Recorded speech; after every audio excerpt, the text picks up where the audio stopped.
एक गिलहरी थी जो खुद को जंगल का सबसे फिट जानवर समझती थी। वो हर सुबह पेड़ की डाल पकड़कर चिल्लाती, welcome to squirrel fitness club.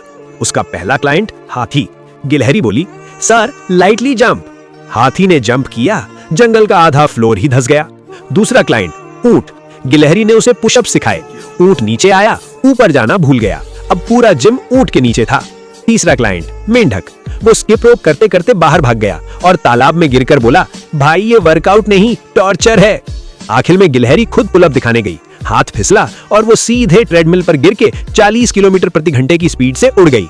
किसी ने वीडियो डाल दिया और वो जंगल की पहली वायरल जिम ट्रेनर बन गई। क्योंकि तुमने लाइक और सब्सक्राइब नहीं किया था तो YouTube ने उसे खुद ही प्री वर्कआउट दे दिया।